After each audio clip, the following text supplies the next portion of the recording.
Hello everyone, welcome to my YouTube channel. आज इस video में हम आपको कार्तिक मास की कहानियां सुनाने जा रहे हैं, जिसमें धर्मराज जी की कहानी, वैकुंठ चतुर्दशी की कहानी, तुलसी माता की कहानी, कार्तिक रविवार की कहानी और कार्तिक स्नान की कहानी सुनाने जा रहे हैं।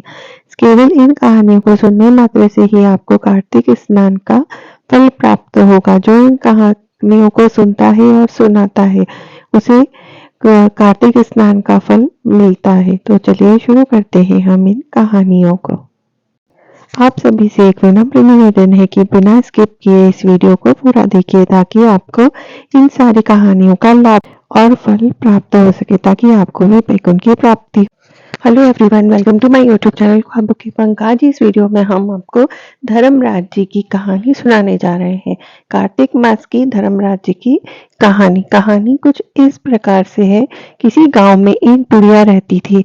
वह बहुत नियम धर्म से व्रत रखती थी। एक दिन भगवान के घर से यमदूत उसे लेने आए, तो वह उनके साथ चल पड़ी।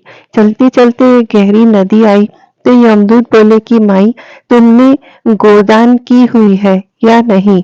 बुढ़िया ने उनकी बात सुनकर मन में श्रद्धा से गाय का ध्यान किया, तो वह उनके समक्ष आ गई और बुढ़िया उस गाय की पूंछ पकड़कर नदी पार कर गई। वह यमदूतों के साथ फिर आगे बढ़ी, तो काले कुत्ते आ गए। यमदूत फिर बोले, कुत्तों को खाना दिया था।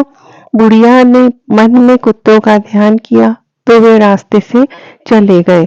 अब बुढ़िया फिर से आगे बढ़ने लगी, तो रास्ते में कौवे ने उसके सिर में चोंच मारनी शुरू कर दी। तो यमदूत बोले कि ब्राह्मण की बेटी के सिर में तेल लगाया था। तो बूढ़ी माई ब्राह्मण की बेटी का ध्यान किया, तो कौवे ने चोंच मारनी बंद कर दी। कुछ आगे बढ़े पर बुढ़िया के पैर में कांटे चुभने लगे, तो यमदूत बोले कि खड़ाऊ आदि दान की है। तो बुढ़िया ने उनका ध्यान किया, तो खड़ाऊ उनके पैरों में आ गई। बुढ़िया फिर आगे बढ़ी, तो चित्रगुप्त जी ने यमराज से कहा कि आप किसे लेकर आए हो। यमराज जी बोले कि बुढ़िया ने दान पुण्य तो बहुत किए हैं, लेकिन धर्मराज जी का कुछ नहीं किया, इसलिए आगे द्वार इसके लिए बंद है। सारी बात सुनने के बाद बूढ़ी माई बोली कि आप मुझे सिर्फ 7 दिन के लिए वापस धरती पर भेज दो। मैं यह धर्मराज जी का व्रत और उद्यापन करके वापस आ जाऊंगी। बूढ़ी माई वापस धरती पर अपने गांव आ गई, और गांव वालों ने उसे भूतनी समझकर अपने दरवाजे बंद कर दिए। वह जब अपने घर गई, तो उसके बहू बेटों ने भी दरवाजे बंद करके बैठ गए। बुढ़िया ने कहा कि मैं भूतनी नहीं हूँ, मैं तो धर्मराज जी की आज्ञा से वापस धरती पर 7 दिन के लिए आई हूँ। इन 7 दिनों में धर्मराज जी का व्रत और उद्यापन करूंगी, जिससे मुझे परलोक में जगह मिलेगी। बुढ़िया की बातों से आश्वस्त होकर बहू बेटे उसके लिए पूजा की सामग्री एकत्रित करते हुए हैं। लेकिन जब बूढ़ी माई कहानी कहती, तब वह होकार नहीं भरते, जिससे बूढ़ी माई फिर से अपनी पड़ोसन को कहानी सुनाती है। वह होकार भरती है। 7 दिन की पूजा व्रत व उद्यापन के बाद धर्मराज जी बुढ़िया को लेने के लिए विमान भेजते हैं। स्वर्ग का विमान देख उसके बहू बेटे और गांव वाले भी स्वर्ग जाने को तैयार हो गए। लेकिन बूढ़ी माई ने कहा कि तुम कहाँ तैयार हो रहे हो, मेरी कहानी तो केवल पड़ोसन ने सुनी है, इसलिए वही साथ जाएगी। सारे गांव वाले बुढ़िया से धर्मराज जी की कहानी सुनाने का आग्रह करते हैं। तब बुढ़िया उन्हें कहानी सुना देती है। कहानी सुनने के बाद सारे गांव वाले विमान में बैठकर स्वर्ग जाते हैं। तो धर्मराज जी कहते हैं कि मैंने तो विमान केवल बुढ़िया को लाने के लिए भेजा था।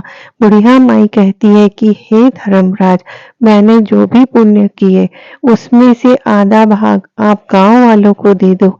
इस तरह से धर्मराज जी ने ग्रामवासियों को भी स्वर्ग में जगह दे दी। और हे धर्मराज महाराज, जैसे आपने बूढ़ी माई के साथ सभी गांव वालों को भी स्वर्ग में जगह दी, उसी तरीके से हमें भी देना। कहानी सुनकर होकार भरने वाले को भी और कहानी कहने वाले को भी जगा देना। धर्मराज जी ऐसे ही हैं दयालु, जो सब पर अपनी कृपा बरसाते हैं। यदि आपको ये कहानी अच्छी लगी हो तो इसे ज़्यादा से ज़्यादा शेयर कीजिए, चैनल को सब्सक्राइब कर लीजिए, बेल आइकन को प्रेस कर लीजिए ताकि आने वाले वीडियोस का नोटिफिकेशन आपको मिलता रहे। धन्यवाद। Hello everyone, welcome to my YouTube channel ख्वाब के पंख। आज इस वीडियो में हम आपको बैकुंठ चतुर्दशी की पौराणिक कथाएं सुनाने जा रहे हैं, जो कि 3 कथाएं एक साथ सुना रहे हैं एक ही वीडियो में, जिससे सुनने से आपके सारे पाप दोष मिट जाते हैं और आपको बैकुंठ का वास मिलता है, श्री हरि की कृपा मिलती है। तो चलिए शुरू करते हैं हम इसकी पौराणिक कथाएं। पहली कथा के अनुसार, बैकुंठ चतुर्दशी की पौराणिक कथा के अनुसार एक बार की बात है, नारद जी पृथ्वी लोक में घूमकर बैकुंठ धाम पहुंचते हैं। भगवान विष्णु उन्हें आदर पूर्वक बिठाते हैं और प्रसन्न होकर उनके आने का कारण पूछते हैं। नारद जी कहते हैं, हे प्रभु, आपने अपना नाम कृपा निधान रखा है, इससे आपके जो प्रिय भक्त हैं वही तर पाते हैं, जो सामान्य नर नारी है वह वंचित रह जाते हैं। इसलिए आप मुझे कोई ऐसा सरल मार्ग बताइए जिससे सामान्य भक्त भी आपकी भक्ति कर मुक्ति पा सके। यह सुनकर विष्णु जी बोले, हे नारद, मेरी बात सुनो।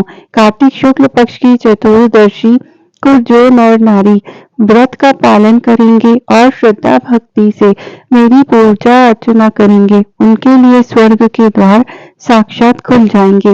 इसके बाद विष्णु जी की जय विजय को बुलाते हैं और उन्हें कार्तिक चतुर्थी को स्वर्ग के द्वार खुला रखने का आदेश देते हैं। भगवान विष्णु कहते हैं कि इस दिन जो भी भक्त मेरा थोड़ा सा भी नाम लेकर पूजन करेगा वह बैकुंठ धाम को प्राप्त करेगा। दूसरी कथा सुनाने जा रहे हैं। करोड़ों सूर्यों की कांति के समान वाला सुदर्शन चक्र जो शिव जी ने दिया था श्री हरि को। तो चलिए इसकी कथा सुनते हैं। पौराणिक कथा अनुसार एक बार भगवान विष्णु देवाधिदेव महादेव का पूजन करने के लिए काशी आए। वहां मणिकर्णिका घाट पर स्नान करके उन्होंने 1000 स्वर्ण कमल पुष्पों से भगवान विश्वनाथ के पूजन का संकल्प किया। अभिषेक के बाद जब वे पूजन करने लगे तो शिव जी ने उनकी भक्ति की परीक्षा के उद्देश्य से कमल पुष्प कम कर दिया। भगवान श्री हरि को पूजन की पूर्ति के लिए 1000 कमल पुष्प चढ़ाने थे। एक पुष्प की कमी देखकर उन्होंने सोचा, मेरी आंखें भी तो कमल के ही समान है, मुझे कमल नयन और पुंडरीकाक्ष कहा जाता है। तो यह विचार कर भगवान विष्णु अपनी कमल समान आंख चढ़ाने को प्रस्तुत हुए। विष्णु जी इस अगत भक्ति से प्रसन्न होकर देवाधिदेव महादेव प्रकट होकर बोले, हे विष्णु, तुम्हारे समान संसार में दूसरा कोई मेरा भक्त नहीं है। आज की यह कार्तिक शुक्ल चतुर्दशी अब बैकुंठ चतुर्दशी कहलाएगी और इस दिन व्रत पूर्वक जो पहले आपका पूजन करेगा उसे बैकुंठ लोक की प्राप्ति होगी। भगवान शिव ने इसी बैकुंठ चतुर्दशी को करोड़ों सूर्यों की भांति कांति के समान वाला सुदर्शन चक्र विष्णु जी को प्रदान किया। शिव जी तथा विष्णु जी कहते हैं कि इस दिन स्वर्ग के द्वार खुले रहेंगे। मृत्यु लोक में रहने वाला कोई भी व्यक्ति इस व्रत को करता है वह अपना स्थान बैकुंठ धाम में सुनिश्चित करेगा। तीसरी कथा के अनुसार, जब पापी धनेश्वर ब्राह्मण को हुई थी बैकुंठ धाम की प्राप्ति। धनेश्वर नाम का एक ब्राह्मण था जो बहुत बुरे काम करता था। उसके ऊपर कई पाप थे। एक दिन वो गोदावरी नदी में स्नान के लिए गया। उस दिन बैकुंठ चतुर्दशी थी। कई भक्तजन उस दिन पूजा अर्चना कर गोदावरी घाट पर आए थे। उस भीड़ में धनेश्वर भी उन सभी के साथ था। इस प्रकार उन श्रद्धालुओं के स्पर्श के कारण धनेश्वर को भी पुण्य मिला। जब उसकी मृत्यु हो गई तब उसे यमराज लेकर गए और नरक में भेज दिया।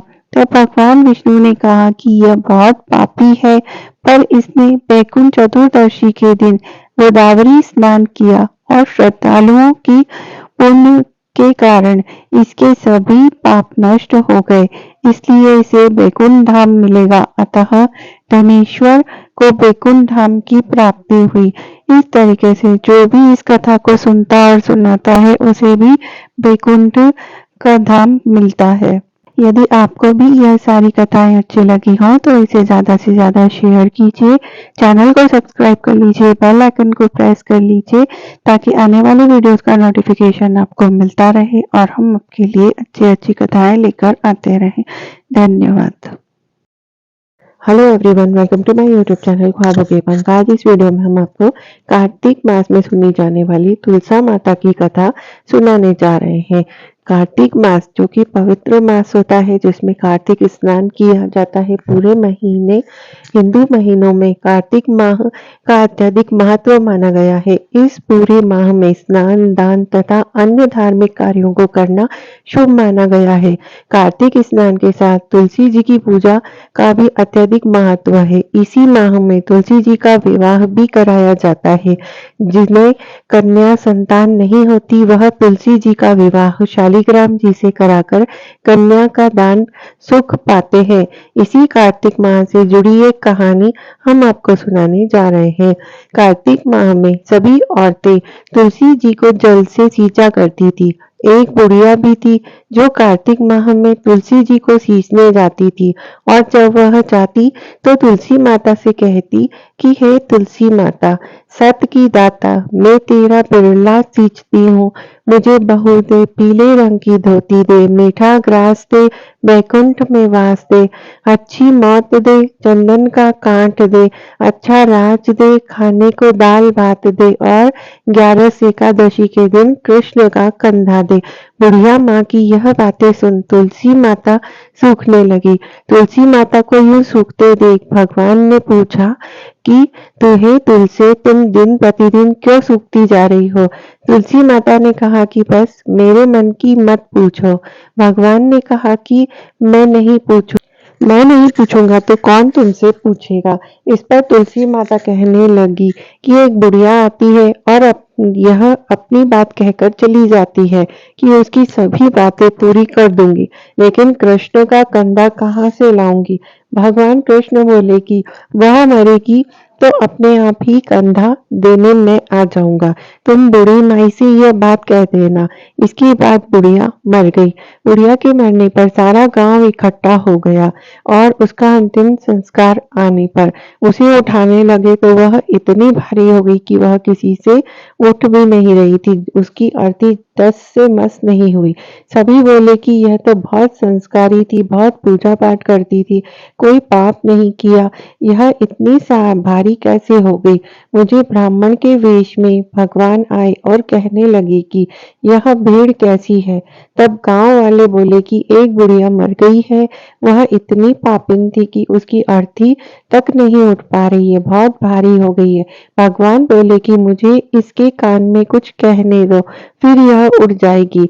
भगवान बुढ़िया के पास गए और उसके कान में कहा कि माई, तू अपने मन की कर ले, पीताम्बर की धोती ले, मीठा ग्रास दे, बैकुंठ में वास ले, चटक की चाल ले, चंदन का काट ले, झालर की झनकार ले, दाल भात को जी और कृष्ण का कंधा ले। भगवान की सभी बातें सुनकर बुढ़िया हल्की हो गई। भगवान अपने कंधे पर उसे ले गए। बुढ़िया को मुक्ति मिली और वह बैकुंठ को चली गई।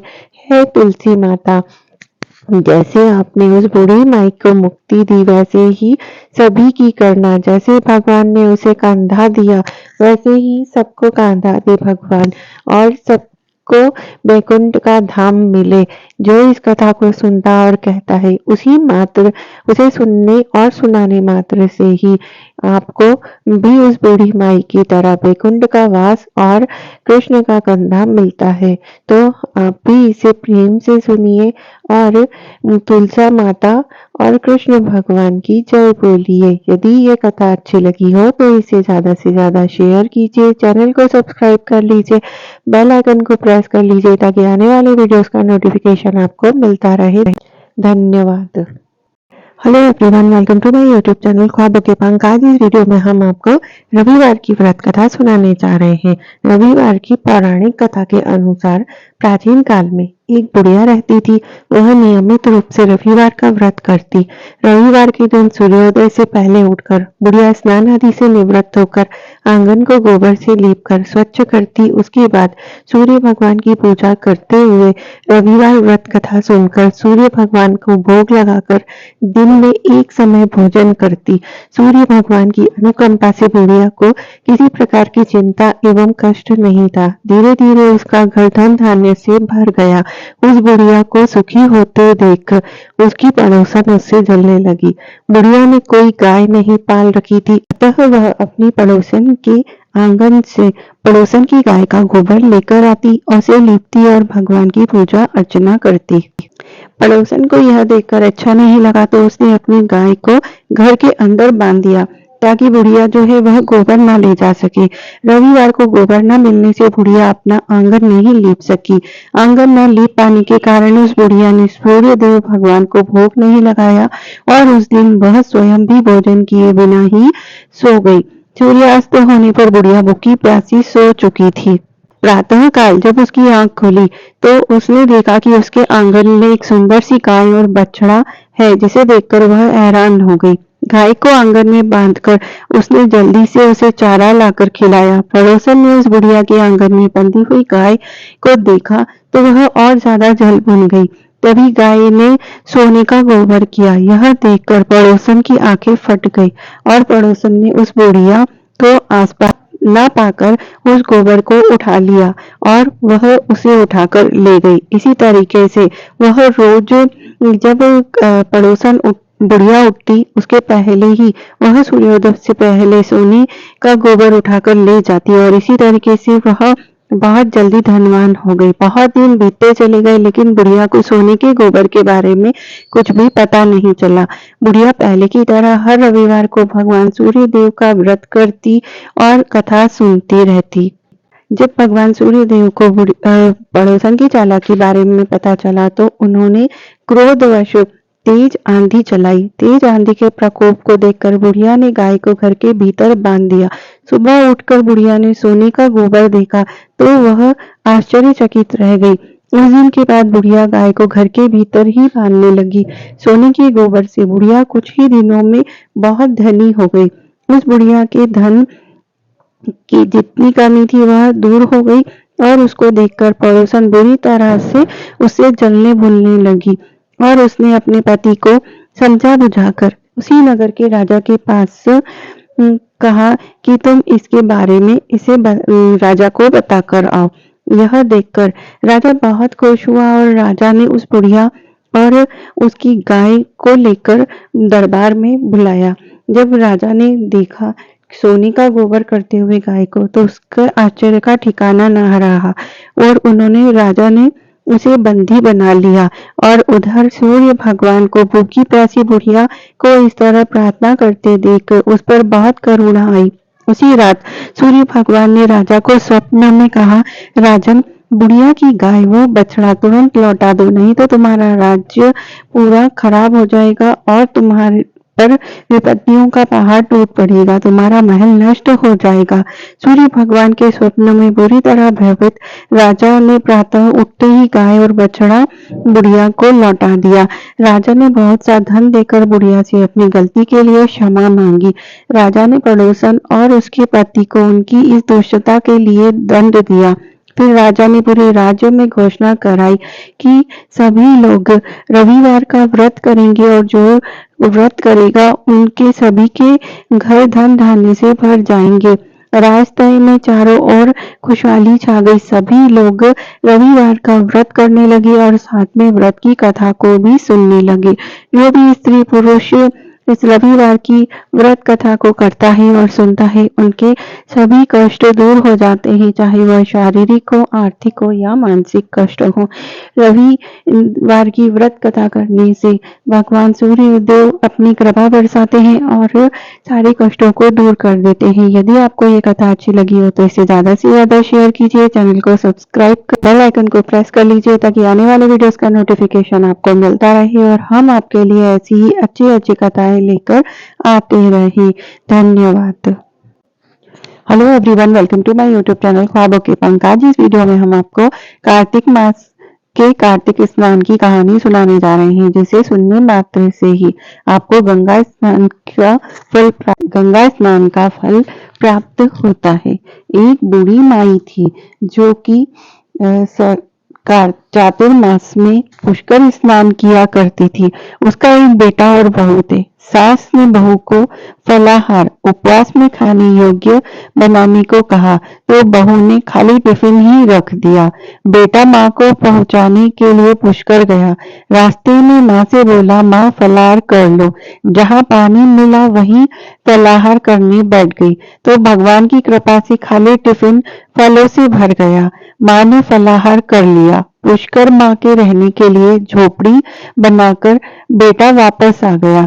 रात्रि में श्रावण मास आया और बोला, बुढ़िया माई दरवाजा खोल। तब बुढ़ी माई ने पूछा, आप कौन है? तो वह बोला, मैं श्रावण मास। बुढ़िया ने तुरंत दरवाजा खोल दिया। बुढ़िया माई ने शिव पार्वती की पूजा अर्चना की और बेलपत्र से अभिषेक किया। जाते समय श्रावण मास ने बूढ़ी माई को आशीर्वाद दिया और झोपड़ी की एक दीवार सोने की हो गई।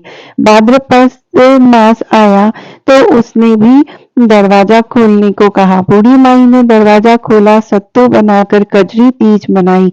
भाद्रपद मास ने बूढ़ी माई को आशीर्वाद दिया और झोपड़ी की दूसरी दीवार सोने की हो गई।